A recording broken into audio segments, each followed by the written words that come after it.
الحمد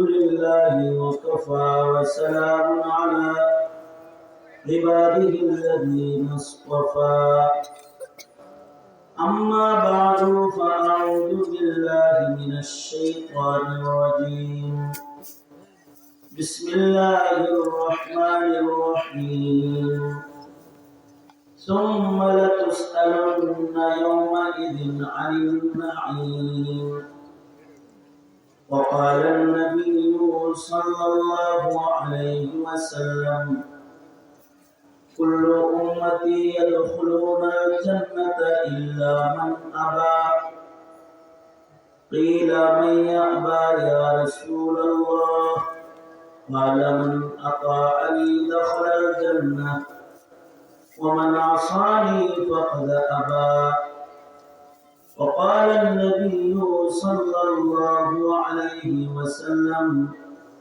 القبر روضة من رياض الجنة أو حفرة من حفر النار أو كما قال عليه الصلاة والسلام اللهم صل على محمد وعلى آل محمد كما صليت على إبراهيم وعلى آل إبراهيم إنك حميد مجيد اللهم بارك على محمد وعلى آل محمد كما باركت على إبراهيم وعلى آل إبراهيم إنك حميد مجيد মক্কিনগরে আয়োজিত ঐতিহ্যবাহী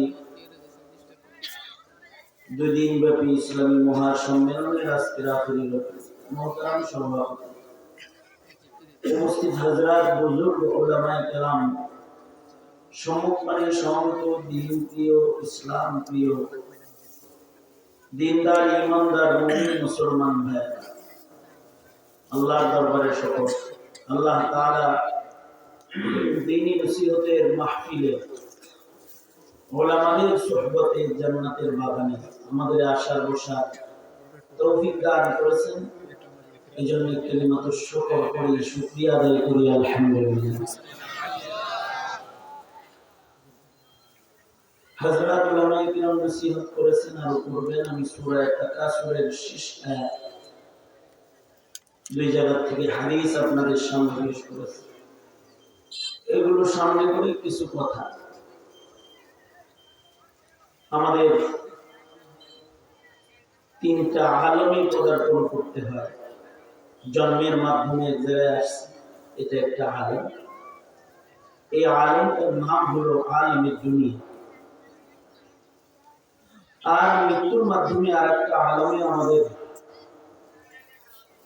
যাইতে হবে আমাদের পূর্বে যারা এসেছে তারা আলমে দুনিয়া থেকে আর একটা আলমে গেছে আমরা ওই আলমের দিকে যাচ্ছি আল্লাহ তাআলা ডাক দিলে দুনিয়ার আলম থেকে আলমে দুনিয়া থেকে দ্বিতীয় যে আলম আছে আলমে বরজাখ ওইখানে আমাদের যেতে হবে মূল গন্তব্য আলমে আখিরাতে জান্নাত আলমে দুনিয়াতে অস্থায়ী ভিসাটা হলো জন্ম থেকে মৃত্যু আর আলমে বরজাখ অস্থায়ী এই জগতের ভিসা হলো মৃত্যু থেকে ইসরাফিলের বাসী এরপরে যে জগৎটা শুরু হবে আলমে আখিরাত এটা অনন্ত অসীম এর কোনো শেষ নাই আলমে দুনিয়াতে মনের সব আশা পুরা হয় না আলমে বরজাখ আখিরাতে বান্দা যদি আল্লাহ হয় আল্লাহ তাআলা বরজাখেও এবং আখিরাতেও বান্দার সব আশা পূরণ করে দেবে যদি দুনিয়াতে বান্দা আল্লাহর ইচ্ছা পূরণ করে বরজখ এবং আখিরাতে আল্লাহ বান্দার আশা পূরণ করে। এ কারণে দুনিয়াতে হলো মেহনত, মেহনত করতে হবে। মেহনতের মাধ্যমে আল্লাহরে খুশি করবে। আল্লাহরে যারা খুশি করে ফেলবে তাদের বর্জকটা সুন্দর হবে। বর্জক যাদের সুন্দর, আখিরাতে তাদের সুন্দর আশা করা যায়। কারণ বর্জকটা হলো আলমী দুনিয়া আর আলমী আখিরাতের মাঝখানে এক হাদ্দে ফাসিলের নাম, যেটাকে মুফতি আজম শফি রহমতুল্লাহ আলাইহি আলমে আখিরাতে যাওয়ার ওয়েটিং রুম হলো আলমে বরজখ, কবরের ঘর। এটা ওয়েটিং রুম। যাত্রী যেমন হয় ওয়েটিং রুম তেমন হয়। যাত্রী যদি ফার্স্ট ক্লাস হয় তার waiting room first class VIP হয়। যাত্রী যদি নর্মাল হয়, তার কাছে যদি সুর সামান না থাকে, তাহলে তার ওয়েটিং বালায় এমন জায়গায় বসায় রাখে যেখানে ফ্যানও নাই, বাতাসও নাই, গরম। আর যদি যাত্রী ভালো হয় তাকে বসানো হয় ভিআইপি লাউঞ্জ। তার ওয়েটিং চলতে থাকে ভিআইপি লাউঞ্জ। আল্লাহ রাসূল বলেছেন কবর কারোর জন্য ভিআইপি লাউঞ্জ, আবার কারোর জন্য ওটাও দোজখের ঘর, কারণ সে যাত্রী, দোজখের পথের যাত্রী। এই যে বরজখ অথবা আখিরাত, এইটা আমাদের চোখের সামনে নেই। এইটার উপরেও আমাদের ঈমান আর বিশ্বাস রাখতে হয়। আল্লাহর উপরে যেমন ঈমান আনতে হয়, আলমে বরজখের উপরেও ঈমান আনতে হয়। কবরের জিন্দেগির উপরে ঈমান আনতে হয়, আখিরাতের উপরে ঈমান আনতে হয়। যে ঈমানটা ইলমুল ইয়াকিনের দ্বারা হাসিল হয়। ইলমের দ্বারা এই ঈমান ও ইয়াকিন হাসিল হয়। ইলমুল ইয়াকিন বলে যে কোরআন দিয়া বরজখ জানছে, হাদিস দিয়া বরজখ জানছে, আখিরাত জানছে, ওই উপরে ঈমান আনছে। তবে এক সময় আইনুল ইয়াকিন হবে। যেদিন মৃত্যু হবে সেদিন ওয়াজ নসিহতে শোনা জিনিসটাই চোখে দেখতে পাবে। বরজখ চোখে দেখতে পাবে, যাইতে হবে কবরে, আর তখন নিজের চোখে সেটা দেখবে মানুষ। অথচ এইটা অনেকেই অস্বীকার করছে যে বরজখ নাই। অনেকে অস্বীকার করে কবরের আযাব নাই, কবরে কিছু নাই। কিসের কবর? কবরে মানুষ গেল, পচে গেল, মিশে গেল, মাটির সাথে মিশে গেল, পুনরুত্থান নাই। নাউযুবিল্লাহ। এগুলা অনেক বক্তব্য থাকে, তারা অনেকে এক আল্লাহ বিশ্বাস করার পরেও এই বিষয়টা বুঝতে অনেকের কষ্ট হয় যে আখিরাতে আবার পুনরুত্থান আছে। ওয়াত্তাকু ইয়াওমান তুরজাউনা ফীহি ইলাল্লাহ। আল্লাহর কাছে যাইতে হবে।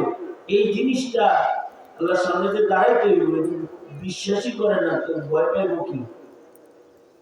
অথবা কবর, কবরের ঘরে যে আযাব আছে বিশ্বাসই করে নাই, তো এটা ঈমান আনবো কি? এই কারণে মুমিনকে বরজখ সম্পর্কেও ইলম হাসিল করতে হয়, আখিরাত সম্পর্কেও ইলম হাসিল করতে হয়। ইলমের দ্বারা একটা ইয়াকিন তার ভেতরে জায়গা নেয়, ওইটাও ঈমান, ইলমুল ইয়াকিন। কোরআন হাদিসের ইলম দিয়ে একটা ঈমান তার ভেতরে আসে বরজখে, এবং কোরআন হাদিসের বর্ণনার দ্বারা, নসিহতের দ্বারা একটা ইলম তার ভেতরে আসে আখিরাতের, আখিরাতের বিশ্বাস তার ভেতরে হয়। কবর হাসরের বিশ্বাস যত মজবুত হয়, জিন্দেগি তত সুন্দর হয়। কবর এবং হাসর আলমে আখিরাত, এটার উপরে ঈমান যত মজবুত হবে, বিশ্বাস যত মজবুত হবে, তার জিন্দেগি তত সুন্দর হবে। কারণ এই দুনিয়াতে যা করতেছি, আমাদের সবকিছু কিন্তু আমাদের সাথে যাবে, আমাদের মেহনতটা আমাদের সাথে যাবে, বর্জকেও চলে যাবে। কেউ নেকি করছে দুনিয়াতে, আলমে দুনিয়াতে, তো তার নেকি আলমে বর্জকে তার সাথী হয়ে যাবে। আলমে দুনিয়াতে কেউ নামাজ পড়েছে, কেউ নামাজ তার বর্জকে ডান পাশের পাহাড়দার হয়ে যাবে। কেউ রোজা রাখছে, তো বর্জকে বাম পাশে রোজা তার পাহাড়দার হয়ে যাবে। إذا وضع الميت في قبره جاء القرآن عند رأسه। মাইয়ের যদি দুনিয়াতে কোরআনে কারীমের সাথে সম্পর্ক গড়ে থাকে তাহলে বর্জকে কোরআন তার মাথার কাছে পাহারাদার হয়ে দাঁড়াবে। আমলগুলো তার কবরে চলে যাবে, আমলটাকে কবরে বর্জকে ঘিরে রাখবে, নিরাপদে রাখবে। আর আমল নিয়েই যারা হাসরের মাঠে দাঁড়াবে, তারা আমলের নূর দিয়া আল্লাহর জান্নাতে, আখিরাতে চিরস্থায়ী জান্নাতে সে চলে যাবে। জিনিসটা ইলমের দ্বারা হাসিল হয়, কিন্তু চোখে দেখি না। তবে দেখব যেদিন আল্লাহ দেখাইবেন, সেদিন সকলে দেখবেন। আল্লাহকুম আত-তাকাসুর হাত্তা যুরতুমুল মাকাবির কাল্লা সাওফা তা'লামুন সুম্মা কাল্লা সাওফা তা'লামুন কাল্লা লাউ তা'লামুনা ইলমাল ইয়াকিন লাতারাবুন্নাল জাহিম ثم لترونها عين اليقين ثم لتسألن يومئذ عن النعيم। বয়ানের মাধ্যমে তো হয়েছে ইলমুল ইয়াকিন, আর যেদিন দেখবে সেদিন হবে আইনুল ইয়াকিন। ইলমুল ইয়াকিনটা আইনুল ইয়াকিন, চোখে দেখবে মানুষ মরা। কবরে যেদিন যাবে সেদিন কবরের হালত চোখে দেখবে। এজন্য এটা আগে থেকেই সতর্ক হওয়া চাই, যেন আমার কবরে নেকি যায়, বর্জক যেন আমার সুন্দর হয়, বর্জকে যেন আমার কষ্ট না হয়, একাকী ঘরে যেন আল্লাহ তাআলা আমাদের আযাবের ভিতরে গ্রেফতার না করে ফেলায়। বদআমল থেকে নিজেকে বাঁচানো দরকার। এই কারণেই সাহাবায়ে কেরাম দুনিয়াতে কোনো গুনাহ হলে এটা দুইয়া বর্জকে যাওয়ার জন্য পাগল পেরেশান হয়ে গেছে। বর্জকে যেন কোনো গুনাহ না যায়, এবং কোন সাহাবী দুনিয়ার কৃত গুনাহ বর্জকে নিয়ে যায় না, একজনও যায়। আহলুস সুন্নাত ওয়াল জামাত এটা আকীদা। নবীরা দুনিয়ায় গুনাহ করেননি, মাসুম, আর সাহাবায়ে কেরাম গুনাহ কবরে নিয়ে যায় না। বর্জকে গুনাহ নিয়ে একজন সাহাবী যায়, অথচ কোন সাহাবীর জিনা হয়েছে, এইটা দুনিয়ায় শেষ করে আর এটা তারপরে কবরে গেছে। এই কারণে জিনার শাস্তি চায়া নিয়ে দিচ্ছে আল্লাহ রাসূল। দুনিয়ায় সাজা হোক, বর্জক আখিরাত সুন্দর হোক, যে কামনা করছে। সাহাবায়ে কেরাম জিনার শাস্তি দিতেছে, জানি সাহাবী গায়ে রক্তের সিটা আসছে, পাথর মারছে যে সিটা আসছে, গালি দিয়ে দিচ্ছে। জেনাকারের রক্ত গায়ে লাগলো, আল্লাহ রসুল বলে জেনাকার বললো না, তওবা করিব। এমন একটা তওবা করছে যে একা না, গোত্রের বাইটা দিলে গোটা গোত্রের মানুষ জান্নাতে চলে যাবে। গুনাহ কবরে নেয় নাই, ও গালি দিও না। বড় সুন্দর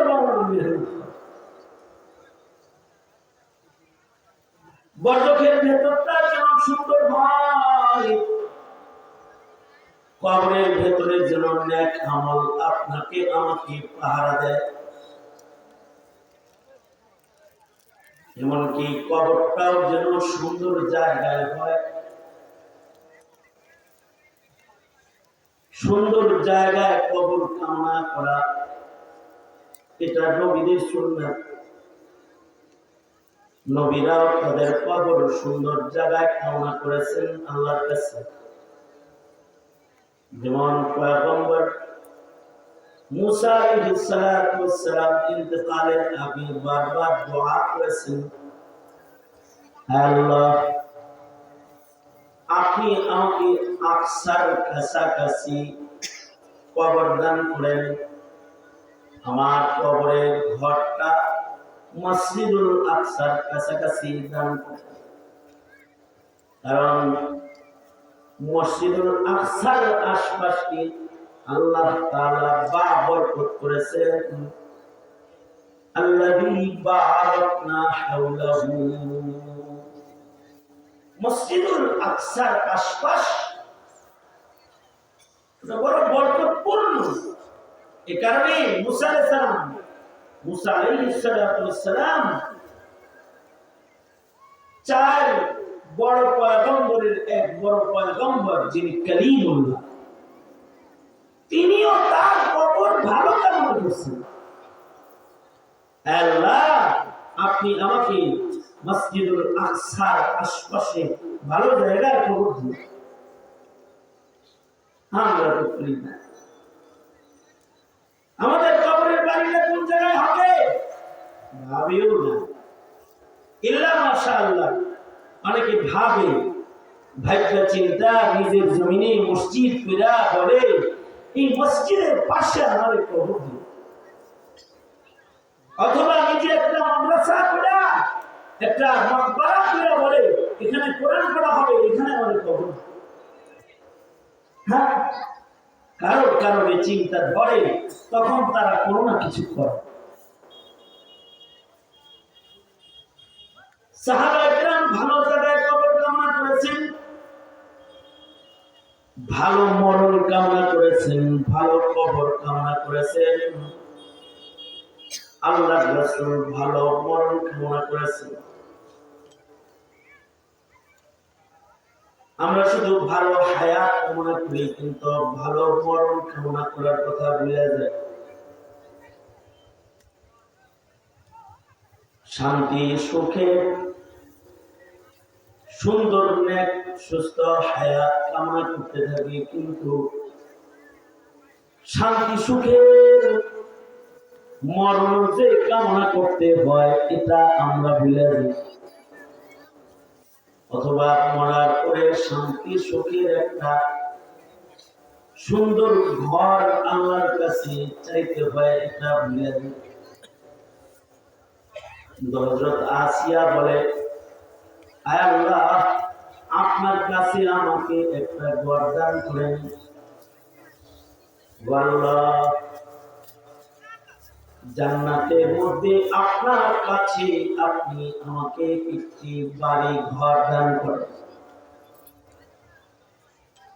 ভালো বাড়ি, ভালো ঘর, ভালো জান্নাত, ভালো কবর আল্লাহর কাছে চাইতে হয়।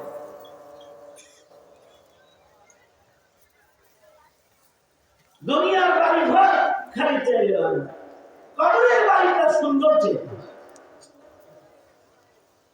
এ কারণে সাহাবায়ে কেরাম, তাবেঈন, কবরের ঘর ভালো কামনা করছেন। হযরত ওমর সারা জনম দোয়া করতেন, আল্লাহ আমার কবরটা যেন মদিনায় হয়, মদিনায় রাসূলের শহরে যেন। ওয়াজআল মাউতি ফি বালাদি রাসূলি, শাহাদাতের মত দিবেন, আল্লাহুম্মা রযুকনি শাহাদাতান ফি সাবিলিক ওয়াজআল মাউতি ফি বালাদি রাসূলিক। ও আল্লাহ, আপনি আমাকে মদিনায় মরণ দিবেন, মদিনায় মরণ হলে লাভ আছে। আশা করা যায় রাসূলের শহরে কবর হইলে কবরে আযাব হইল না। কারণ কি, রাসূল ঘুমিয়ে আছেন যে মদিনায়, নবীর এত কাছাকাছি, নবীর পুরো উম্মতের কবরে আগুন জ্বালায় রাসূলকে তো আল্লাহ তাআলা কষ্ট দিবেন না হাবিবুল্লাহ। আশা করা যায় মদিনায় দফন হইলে কবরের আযাব না। এখানে হযরত ওমরের দোয়া ছিল, ওয়াজআল মাউতি ফি বালাদি রাসূলিক, আল্লাহ আপনার রাসূলের শহরে আমাকে মরণ দান করেন। সেম দোয়া ছিল ইমাম মালিক রাহমাতুল্লাহি আলাইহি। ইমাম মালিক দোয়া করতেন, ওগো আল্লাহ আপনি আমাকে মদিনায় মরণ দান করেন। শেষ পর্যন্ত জীবনের শেষ ভাগে মদিনার বাইরে উনি যান নাই।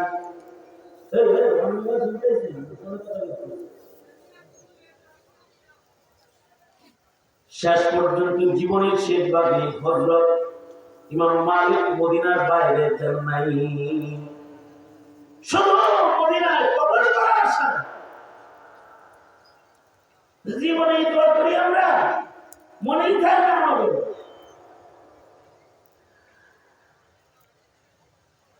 আমাদের মরণটা মদিনায় হোক, এটা আমরা বলতেই পারি না, এই ঈমান আমাদের আসে না।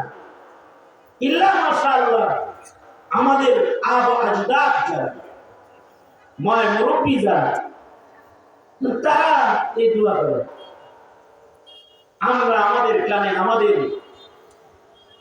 আসতে যায় কেরামকে শেষ রজনীতে আওয়াজ করে কেঁদে কেঁদে মদিনার কবর চাইতে শুনেছি। শেখুল হাদিস আল্লামা আজিজুল হক রহমাতুল্লাহ আলাইহি চিৎকার করে করে বলতেন, হে আল্লাহ আমার মূলটা মদিনায় দিও। ওয়াজা বিরাব্বি আন আমুতা বিতাইবাতিন, হুজুরের আলাদা একটা কসিদা আছে। এক উস্তাদ জিজ্ঞাসা করে, বাংলাদেশে বসে বসে এই কসিদা পাগলের মতো করে, বাংলাদেশে মরণ হইলে এই দোয়া কি বিফলে চলে যাবে না? শেখুল হাদিস আল্লামা আজিজুল হককে দিয়ে বলতেন, মরণ চাইলাম মদিনায় যদি দূরে পড়ি, হইতে পারে দূর থেকে মদিনা পর্যন্ত আল্লাহ তাআলা আমাকে রাসূলের রওজার সাথে কানেক্টেড করে দিবেন, সোজা পথ করে দিবেন। তাহলে তো বাচ্চা গেলাম, দোয়ার ভেতরে কত কিছু নিয়ে দোয়া। কবরটা ভালো চাই, কবরের জানলাটা সুন্দর চাই। হয়তো মদিনায় হইলেও মদিনায় যদি কবর নাই দেয়, তাহলে মদিনা বরাবর যদি একটা কবর থেকে জানলা পাইলাম, যে জানলা দিয়ে মদিনা দেখলাম, আল্লাহ তাআলা যদি দোয়ার বরকতে আসান করে দেয়, তাহলে তো কবর ঘর থেকে মদিনার দিকে কানেকশন হয়ে যায়। ভালো কবর আল্লাহর কাছে কামনা করতেন। এ কারণে চেষ্টা করাতেই নেককার মানুষের সাথে যেন কবরটা হয়। বাড়িটা গুলশানে হলে এমপি মন্ত্রীর সাথে থাকা যাইব, এটা যেমন একটা ফিকির আছে। বাড়িটা যদি ভিআইপি এরিয়ায় হয়, বাবা মানুষের সাথে বাড়ি একটা হেডাম আছে।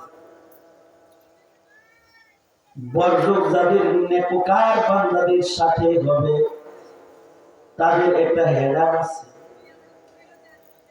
কারো কবর যদি হাফিজুল কোরআনের কবরের সাথে লাগেন না কবর হয়, কারো কবর যদি হাজি আলিম শহীদ তাদের কবরের সাথে লাগোয়া কবর হয়, এরও একটা দাম আছে। কবরটা যেন নেক মানুষের কবরের সাথে লাগেন না হয়। এগুলো মানব জীবনের দোয়ার অংশ। কাসেম নানভী রাহমাতুল্লাহ আলাইহি একবার বসে বসে এই বিষয়ে কথা বলছিলেন।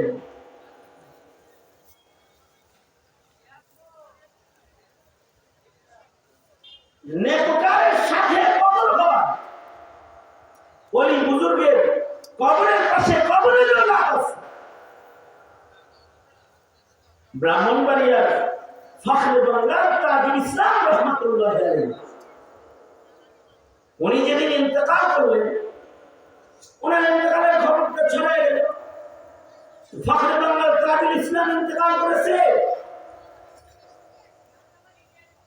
খবরটা শোনার পরে বাজারে এক লোক বসা ছিল এক জায়গায়, সে যখন শুনছে ফখরে বাংলার নাই, ফখরে বাংলার তাজুল ইসলাম মারা গেছে, এটা শুনছে যখন উনি সাথে সাথে আহ বলে একটা চিৎকার দিচ্ছে।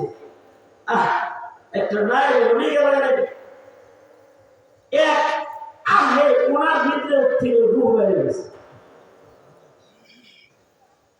ভালো মানুষের মৃত্যুর খবর শুনে মারা গেছে,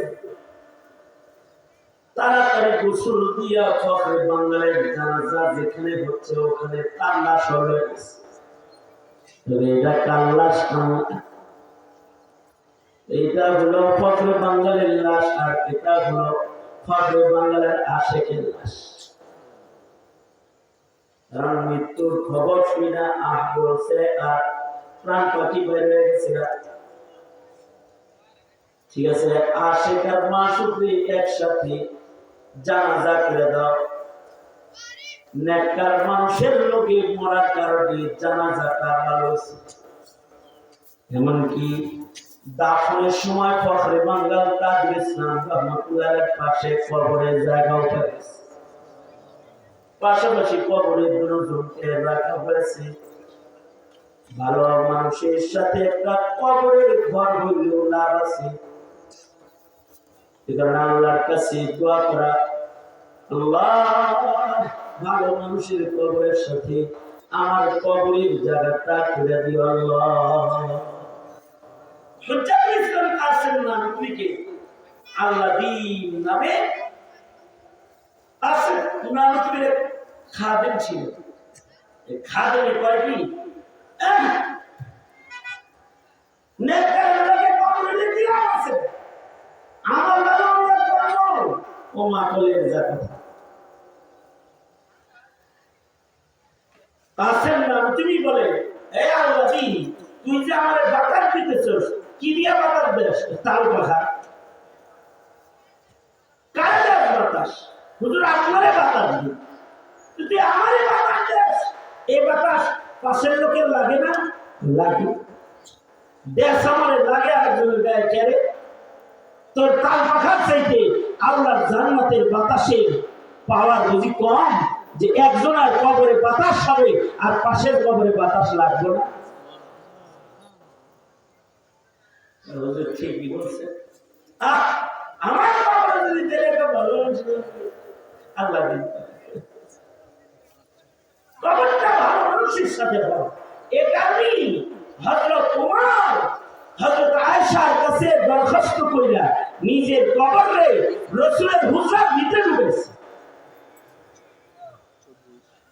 উম্মুল মুমিনিন হযরত আয়েশার কাছে হযরত ওমর খবর পাঠাইছে, উম্মুল মুমিনিন আমি আমার কবরটা আপনার হুজরায় করতে চাই, যদি অনুমতি দেন।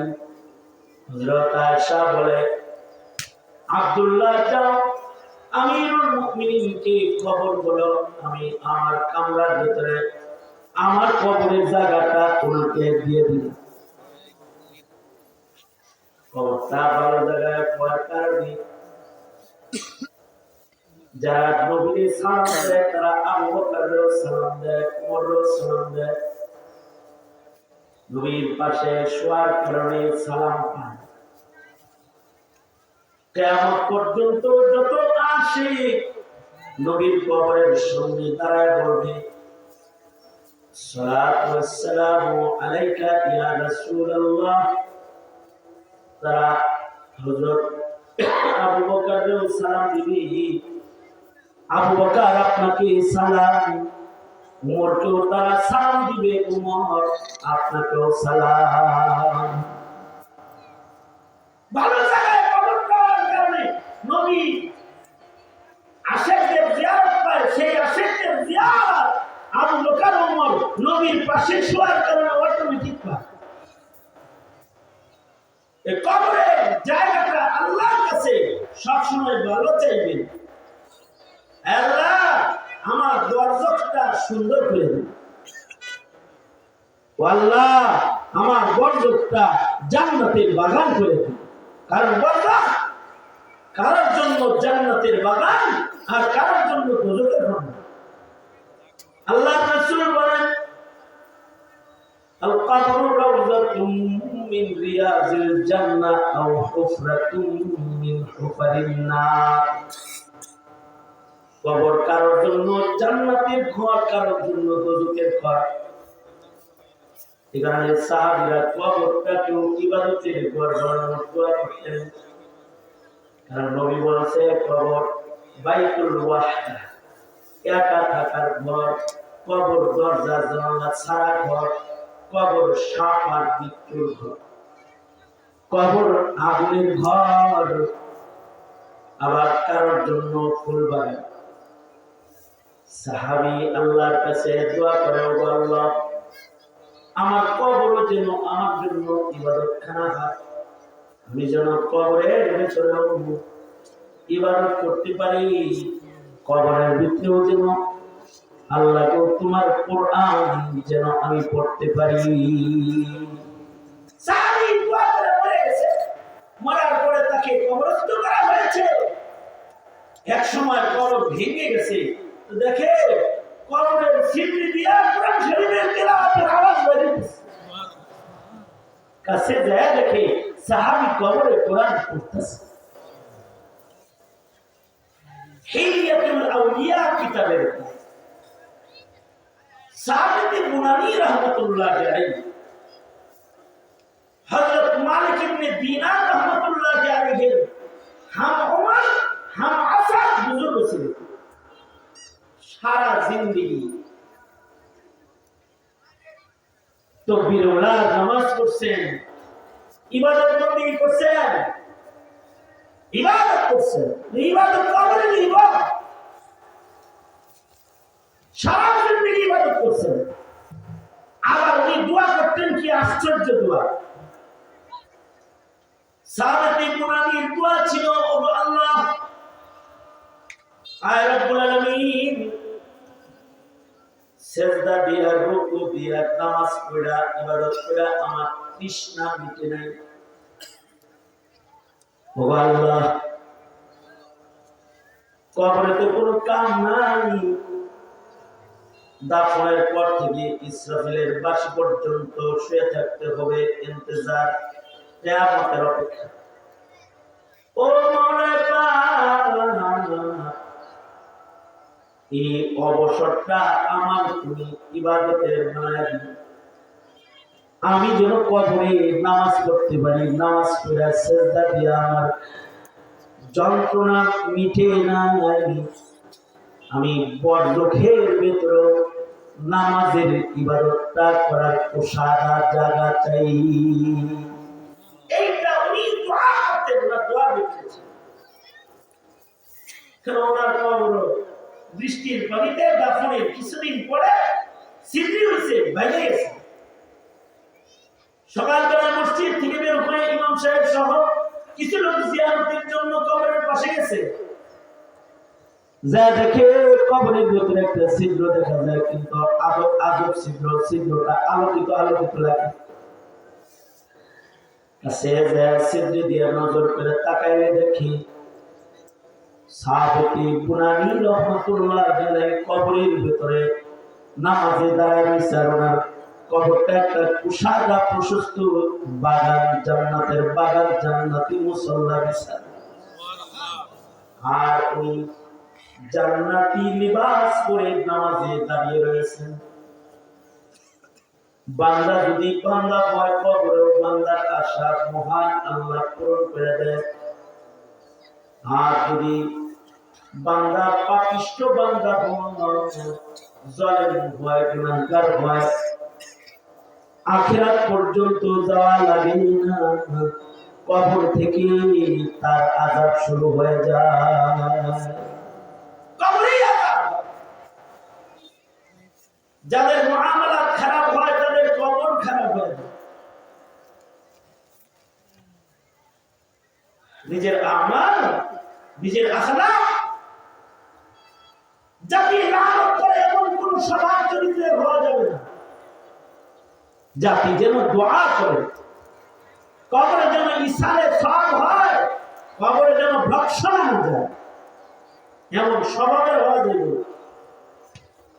পাগড়ি মাথায় দিয়া দাঁড়িয়ে জুব্বা বিন্দা বাইরে মানুষ মারা যাইব না। তাতে মরে গেলে কবরের লানত যাইব, গালি যাইব, ইসালে সওয়াব যাইব না। সুতরাং নিজেদের কবর, নিজেদের বরজাখ এটা যেন সুন্দর হয়, এটা দোয়া করা, চেষ্টা করা, মেহনত করা। কারণ এই হাদ্দে ফাসল বরজাখ যার ভালো, আশা করা যায় তার আখিরাত ভালো। দুনিয়া হলো বরজাখ ও আখিরাতকে বানানোর জায়গা। আল্লাহ তাআলা আমাদের সবাইকে এই আলমে দুনিয়াতে, আলমে বরজাখ আর আলমে আখিরাতকে সুন্দর করার, মেহনত করার তৌফিক আল্লাহ আমাদের সবাইকে দান করুন। আমিন। ওয়া আখিরু দাওয়ানা আলহামদুলিল্লাহি রাব্বিল আলামিন। আসসালামু আলাইকুম ওয়া রাহমাতুল্লাহি ওয়া বারাকাতুহু।